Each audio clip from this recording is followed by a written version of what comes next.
Yo, nerds! How are we all doing today? It's your boy Fuego, and today we are breaking down the Pride of My Fleet, my first commander deck that I built.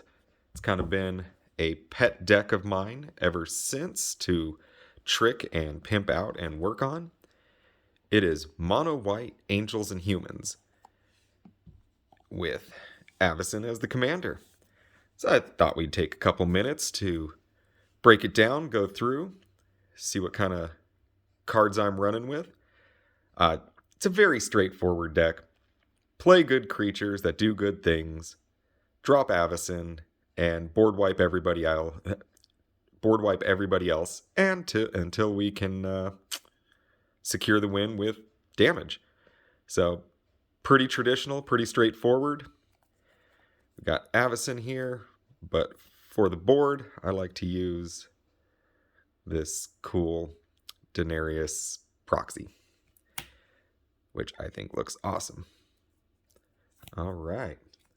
So I think we'll start with the humans in the deck. This was a new fun addition because white really needs help with card draw. So I got this sweet Esper Sentinel to go in. Gotta have a Thalia. Does some work. Keeps everybody slowed down just a bit. Grand Abolisher. Again, kind of hinders the opponents, slows them down. A lot of the humans have some really great abilities. They're not great creatures, but they do good things. This one's been in and out a few different times. Having hexproof can be fairly handy, especially when I make all of my creatures indestructible, and so they're kind of hard to deal with. Fits the theme. Angels cost 2 less. Angels are usually really expensive, so getting this out on turn 2 or 3 lets me drop some of the bigger stuff in the next couple turns. Sarah Ascendant, this is a must for white commander decks because you start the game above 30 life. So for 1 mana, you get a 6/6 flying lifelink. Feels really good. Can really put, turn 2 pressure on. Love it, Sarah Ascendant. Fantastic card. Mangara. This was another must just to get some card draw. White really struggles with card draw, so having a fairly good creature to drop out, good toughness, so hopefully he sticks around and draws you some cards. Now we are on to Angels. So this one, just a low casting cost angel, doesn't do a bunch. The extra life is not terribly relevant, but comes out, you usually have more than 25 life, so 4/4 flyer that for 3, that gives you a little extra life, and it's got beautiful art. I think that's gorgeous. So Angel of Vitality, Resplendent Angel. There's a good angel for 3 mana. This does work. This can drop you a bunch more angels, considering a lot of stuff has lifelink. So for 3 mana, that is 3 mana well spent. Thraben Watcher. Another angel, relatively good casting cost, and it has the Anthem effect. So I think I actually replaced just a generic Anthem enchantment with this one when it came out.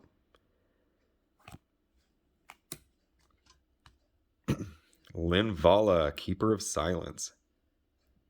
This can have a great effect in stopping your opponents from doing what their deck wants to do. So, activated abilities, no moss. So that is a fairly good powerhouse for 4 mana. Gisella. This is the better of the two, Gisella and Bruna. But of course, I'm going to have Bruna in here just for the off chance that I can get them out together and flip it into the big horror that it is. Angel of Jubilation, another Anthem effect. And I didn't really think much of the can't pay life or sacrifice creatures to activate abilities. But turns out that does shut down some deck strategies. So that has come in handy in the past. And the 3 white pips isn't a problem in this deck because it is mono white. So feels good. Archangel of Tithes, another great one. Slows people down, makes them want to attack somebody else instead of you, because now it costs them mana to do so. Tithes, you're awesome. You've earned your spot. Here's a classic Baneslayer Angel. Flying first strike, great. Lifelink, yes. So the protection from demons and dragons, not always relevant, but occasionally really good. And 5/5 for 5 with all of that great text on it. Seems like a good deal. Herald of War. This is a fun one in the deck. Attack with it a few times. Now all of a sudden you can be dropping big stuff for very cheap. So gets the +1 counters every time it attacks. Angels and humans cost 1 less for each +1 counter on them. Really, really good. Ooh, Archangel of Thune. That goes great with the Herald of War. Put a +1 counter on each creature you control whenever you gain life. Well, you tend to gain a lot of life in white angel decks. So this does a lot of heavy lifting. We're getting into the good stuff. Lyra. Flying first strike, lifelink. 5/5 for 5. And Anthem's Other Angels. Fantastic. Love that kind of stained glass art. Solid card. Man, Dominaria was such a killer set. Absolutely loved it. The Valkyrie. A Dark Arc Valkyrie. This just straight steals creatures. Because in a commander game, creatures are going to die. There's a lot of removal, a lot of different things. This just sits out and picks up the remains, if you will. So this is good fun. Creatures are going to die. Might as well have them join your side. Sunblast Angel. Kind of works as a board wipe after somebody attacks out. Can be a fun surprise. Yeah, and this deck absolutely loves board wipes. I mean, there's a huge chunk of board wipes in this one. Skirmisher. I've been on the fence, almost taken this out a few times, but just being able to have the flexibility at the beginning of each combat to choose either First Strike, Vigilance, or Lifelink for all of your creatures, this has definitely come in handy. It's got flexibility. Twilight Shepherd. The Persist is great. This is one that it can help you rebound from board wipes because this is a creature-based deck. So you're going to want to have some answers to that. And the fact that you can pretty much rebound your entire board state after getting wiped feels great.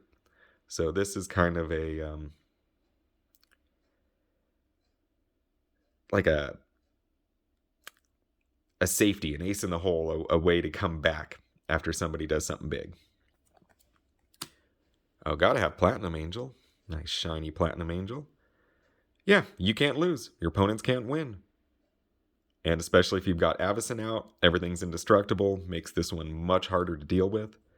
So this can give you a little bit of a lifeline. It can kind of help stretch the game out until you stabilize or get the advantage. There's Bruna.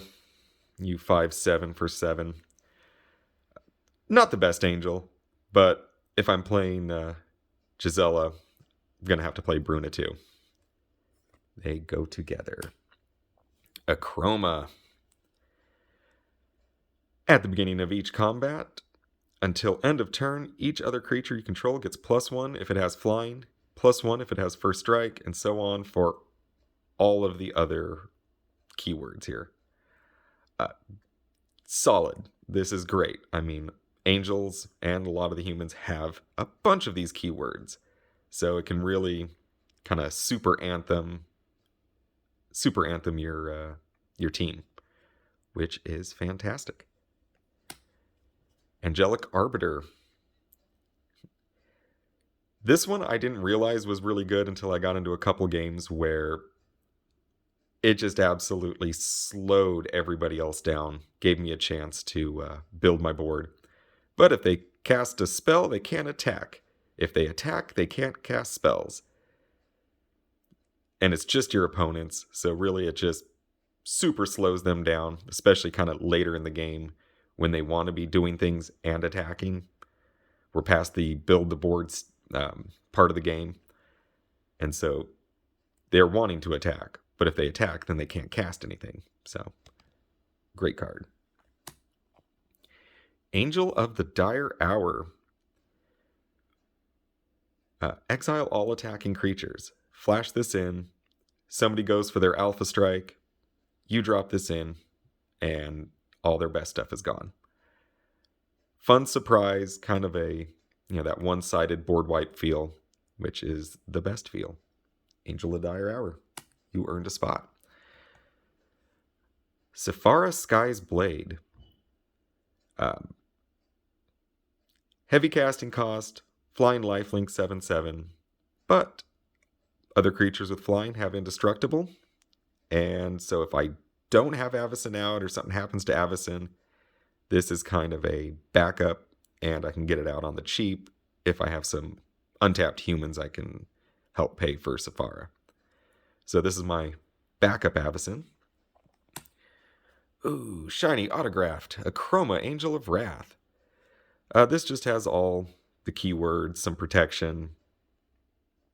Just does some work. Just a hard creature to deal with. And you gotta love that. And it's a pretty card. It's a pretty card, so it gets a spot. Rhea Dawnbringer. At the beginning of your upkeep, you may return target creature card from your graveyard directly into play. This is great late game. People are going to be taking care of and removing some of your best stuff. So being able to drop this, and then if it sticks around, you're getting more stuff. And this era had such a weird foiling. Just looks cool. And now we're on to non-human, non-angel utility creatures. Gotta have Mom. Protect my stuff. Giver of Runes. Protect my stuff. Selfless Spirit. Protect my stuff from a board wipe. A lot of times I'm going to sacrifice this in response to my own board wipe, just to make it one-sided, where I get to keep everything except the Selfless Spirit. So, 2 mana, sure. He can bite the bullet if it saves the rest of my team and gets rid of everybody else's stuff. Heliod's Suncrowned. I really should have the Ballista in here just for the combo, but Ballista didn't really fit the theme of the deck, and it's kind of a janky way to win, even though it's really good. Heliod Suncrowned for 3 mana. I'm going to have the Devotion, so having an indestructible 5/5. And what the heck, gods feel proper with the angels and humans. So you were a must. And Solitude. Yeah, basically you just replaced some removal just because I can do it with no mana up. And evidently you're a rock star, so Solitude, good stuff. Now I think we are on to some of the rocks. Super pimped out Mana Crypt, definitely. Jewel Lotus, yes, because it is hard to get Avacyn out. So any assistance I can get in getting Avacyn out early is a win. My slightly beat up Unlimited Soul Ring. That is just for pimp value. And, it's a must in every commander deck. Land Tax. I want a shiny one of these. But this is the one I've got. So, land tax. I mean, with all these high casting cost angels and Avacyn, you really got to have ways of making sure you hit your land drops. So land tax is good, tithe is good, gift of estates. You just want to always be hitting your land drops or getting extra lands into play. And so you should have a handful of things that do that, just to help the consistency. Shadowspear. Been on the fence about this one. I mean, I'm not running a bunch of equipment or anything, but the saving grace for this one is you can make your opponent's hexproof and indestructible stuff not hexproof or indestructible. So even if you're not doing the removing, say somebody else, has removal, but man, the real problem creature is hexproof, you can go ahead and turn that hexproof off, let somebody else remove it. It just kind of politically works well to get rid of problems. So Shadowspear, you're good. Deafening Silence. Now this does hit you as well as your opponents. Each player can't cast more than one non-creature spell each turn. But that's kind of okay for us. We're usually playing a big creature or maybe a board wipe. We're not comboing off with a bunch of smaller spells or cantrips. So this doesn't hurt us as much as it does the opponents. So I kind of like Deafening Silence in there. Kind of helps slow people down. Luminark Ascension I just added recently. Haven't had much of a chance to use it, but it feels like a good inevitability for getting out some 4/4 Flying Angels. I mean, for 2 mana, once you've got the 4 counters? Yeah, 4 counters on it. You can start churning out angels.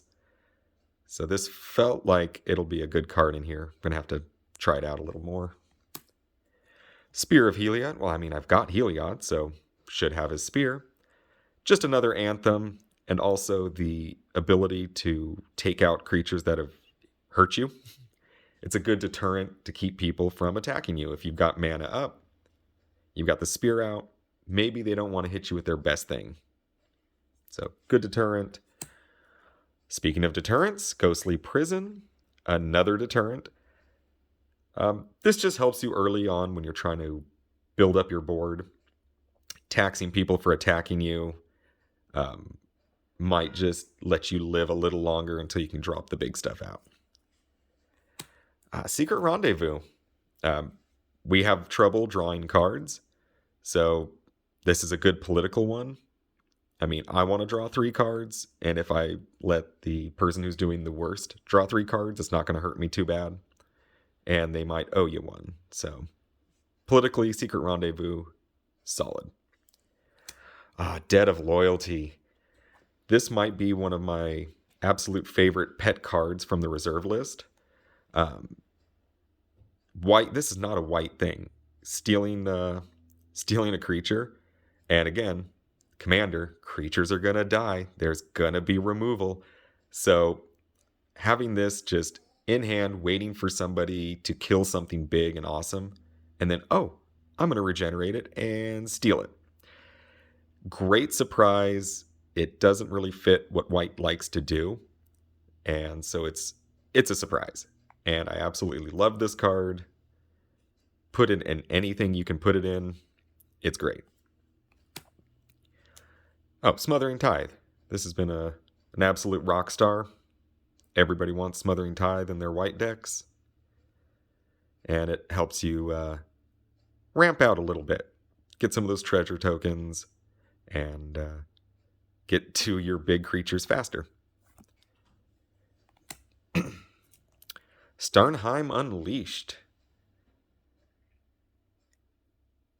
Yeah, I haven't had a chance to play too many games with this in. Haven't pulled it too much yet, but I mean, face value, get a 4/4 for 4. Well, that's what we like to do.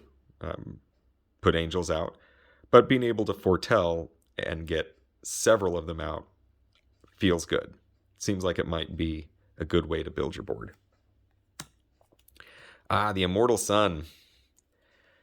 Not good in every deck because it hits everybody. Players can't activate Planeswalker loyalty abilities. That's okay. We don't play many or any Planeswalker. There might be a Planeswalker in here. We'll have to get there. But so this isn't going to affect us. Other people love to play Planeswalkers, so it does affect them. Plus, we get the extra card, stuff is cheaper, and it's an Anthem. So yes, it's expensive, but, we're hitting our land drops. We got a little bit of ramp in here, and just being able to turn off Planeswalkers late in the game can really nerf your opponents and give you several other advantages. I like the Immortal Sun. Miria's Call. Again, busting out some 4/4 flying white angels. Seems good.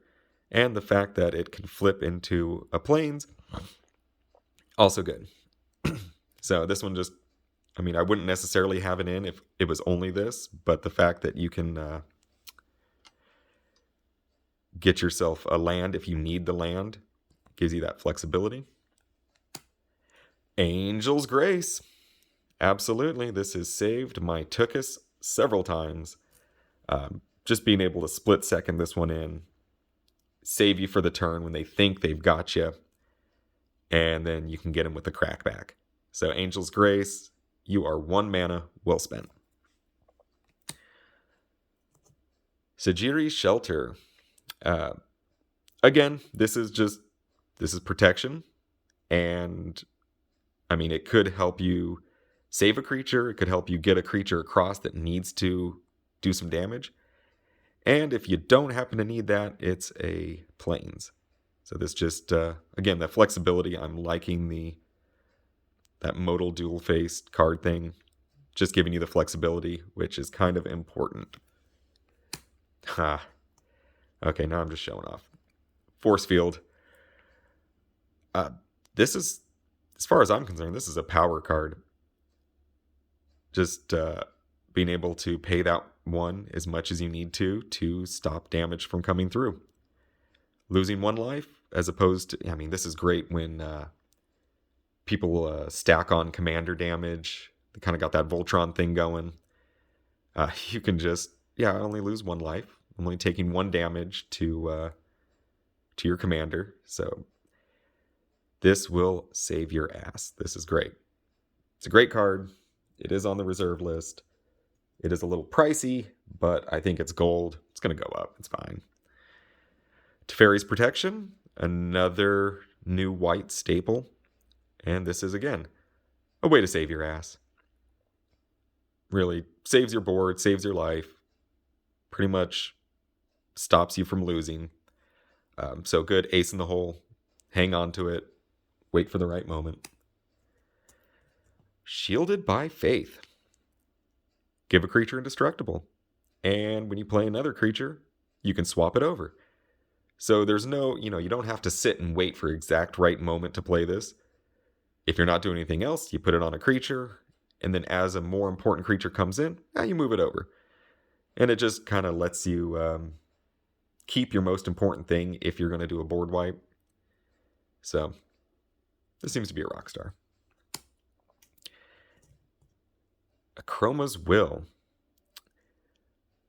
So this could be a game winner. Giving all your creatures Flying Vigilance, Double Strike. Cool. All your creatures gain lifelink indestructible and protection from all colors. Even better. You're almost always going to go lifelink indestructible protection. This can just help you get your entire team across a muddled board state where you need to do the damage. And if you've got your commander, boom, double strike as well. This will absolutely turn the tide. 4 mana seems fair for a card that could easily win you the game. Semester's End, another relatively new one in here. This one's kind of a pseudo Fairies Protection. It can just help you blink everything, save everything. Stuff enters with an extra counter on it. Seems good. I'm going to have to try it out more to really feel it, but seems good.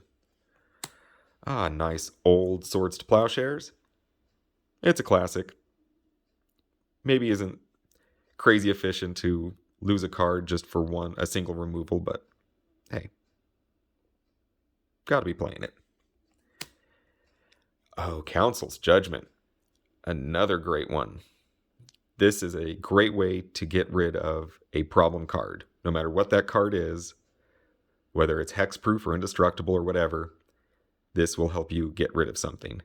And it's very political, so you can kind of get everybody else in the game either on board or against them.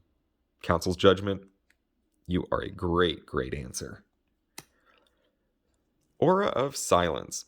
Another one I've been on the fence about. I've almost removed it a few times for other cards. But just basically taxing your opponents and then also being able to get rid of a problem artifact or enchantment later on when somebody plays something that you really want to get rid of. So I just like having the answers. It's good to have answers in your commander deck. So Aura of Silence, you'll stick around. Wog, good old Wrath of God. And now we are into Removal Zone. Day of Judgment.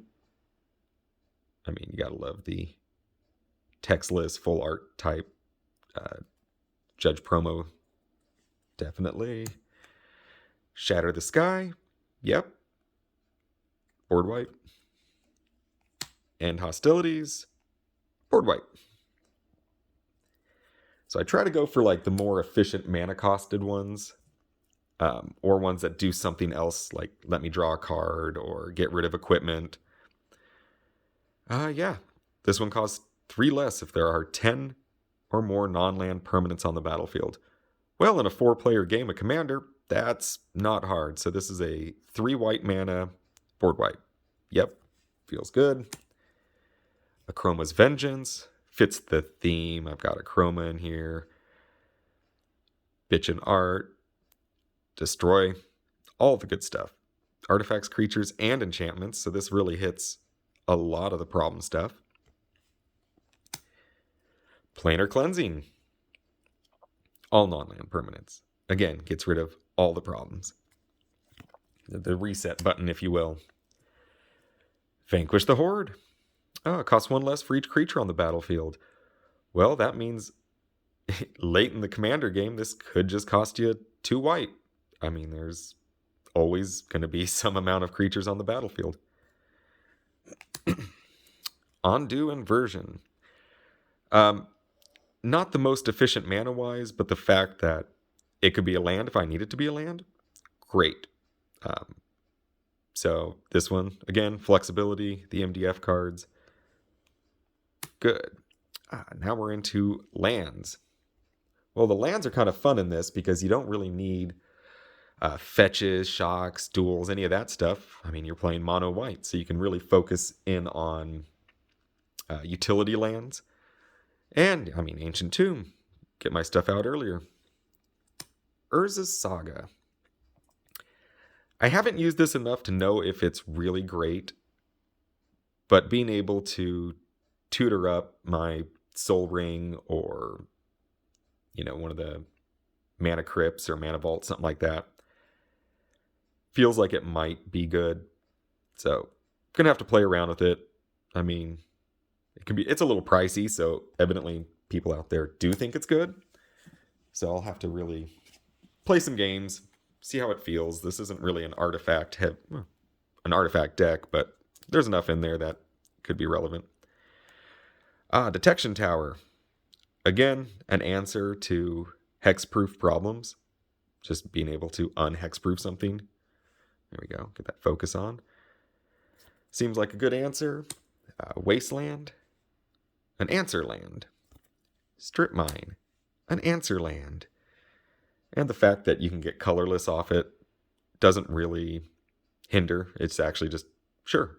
I mean, I'm not missing a land drop because I'm still going to have plenty of white sources.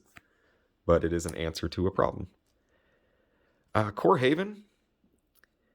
Sure, it's a protection. And it comes in untapped and gives you colorless. Cool.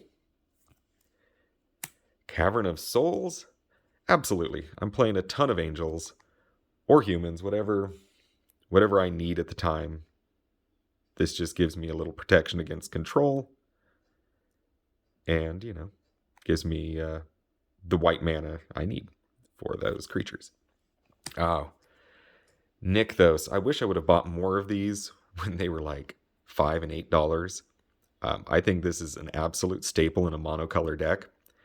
I mean, you can even play it in a dual color deck, but any deck that is just one color, you should be playing Nykthos. It can ramp you so hard. Just an absolute rock star land. I'm sure it will see a good reprint soon. Emeria. Well, we are getting to it, but I'm going to usually have 7 or more planes late in the game. So being able to pull stuff out of the graveyard feels good late, especially late game after several board wipes and some removal. So being able to get your board back late game is very clutch, especially if a game stalls out a bit. You can really get your board back. There is no downside. This is essentially a plains that also can prevent some damage to one of my many legendary creatures. So no reason to just swap out a plains for this. This has no downside.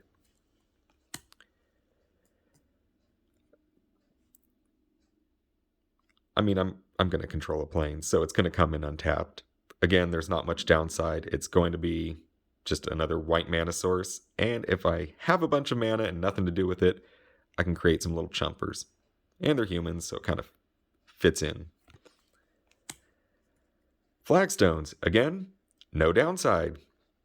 Just basically another white source, but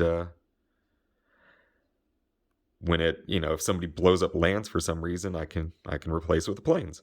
So no downside, good card. Old school. I'll tend to go for either the shiniest or the oldest of each version of the card. So I should have a couple of alpha plains. Clearly I need a few more, but sure, alpha plains. They don't do any good sitting in a box. Got to put them in a deck.